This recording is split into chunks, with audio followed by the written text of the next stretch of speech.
Today we're working on our 396 that we pulled out of the Camaro last week. And today is the day we're gonna see how bad it is on the inside. We're running time-lapse as well. We got our Model A tour part and our Buick tour part over there. We have some parts in process. So why not start the third one and get this, this beast rocking and rolling. Ben won't let me use anything other than hand tools, so it takes a little bit longer. Where I'm at on this is I'm really interested to get these heads off and start looking into the cylinders and see what the backs of our valves look like, and like we did all the inspection, really see what number 3 looks like. Yeah, get down to the brass tacks of it, inspect our parts, and see if we can, you know, put our finger on that bad spot. That's what I'm interested in.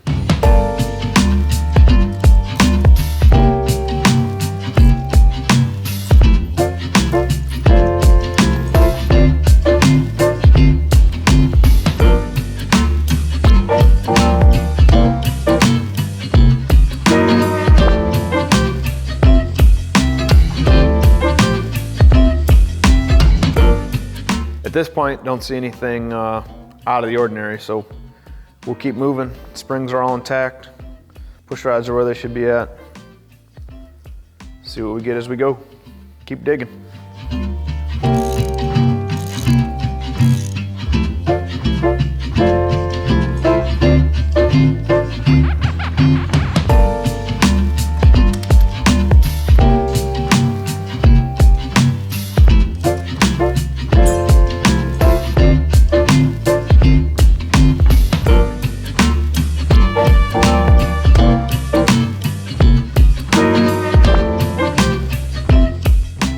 So looking at the tops of these valves, this whole row is your exhaust, this is your intake. Exhaust always is hotter than your intake. And you'll see that all the intake valve tops of these are pretty good except for these last two. These two are pretty nice.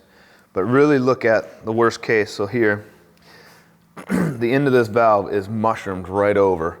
And what's happening is, knowing that it ran low on oil, it's pretty obvious that it ran low on oil here. This valve stem got hot as can be and started to erode with the rocker sliding over the top of it. As it's doing that, it's wearing it. It's certainly not red hot, but it's getting mushroomed down. Eventually, this would start hitting the retainer, and the valve lash, even though it's hydraulic, would have gotten to the point where it would have been clattering like crazy. So here's the a harmonic balancer puller. So what it does is it screws into the crankshaft, and then you have this bolt here and then 3 bolts that hook to the balancer. And as I rotate this, it's going to pull on the plate, which in turn pulls the balancer off of the crankshaft into the crankshaft.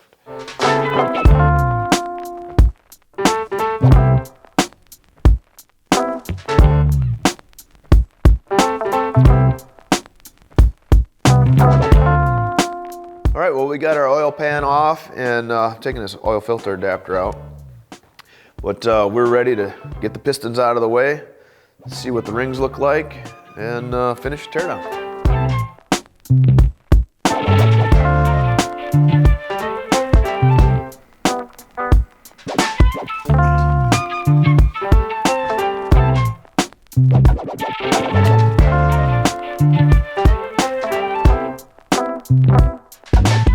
All right, so we got this completely tore down. As you can see, everything's out of the block and out on the tables. Going off our initial diagnosis of it's losing oil, compression's not so hot in one cylinder, leak down's not hot in one cylinder, thinking we have an issue with the rings on number 3.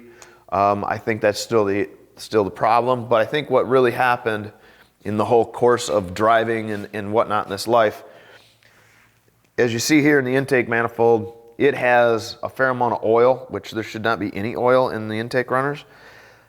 And looking at the inspection of the gaskets, it looks like it was not sealing well at the bottom edge, which means there's something maybe odd with the angles and such.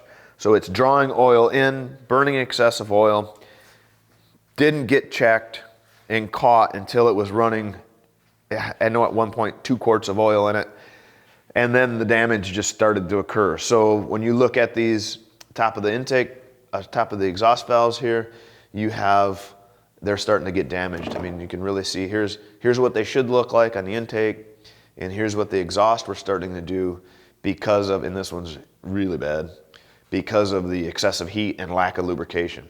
My guess is this cylinder, for whatever reason, just generated a little bit more heat and it's lost some of the tension in the rings. That's where that's at. And that bore may even wore just a little bit quicker. You can see as well on the bearings that, you know, they were starting to go with the lack of that oil.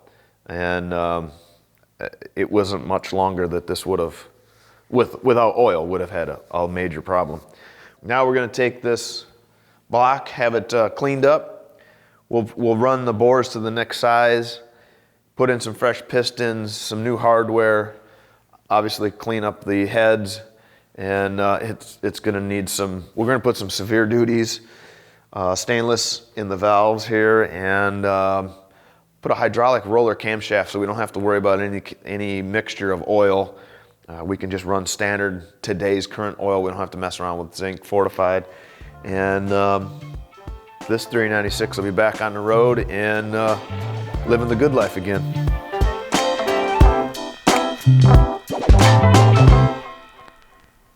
And that's a wrap.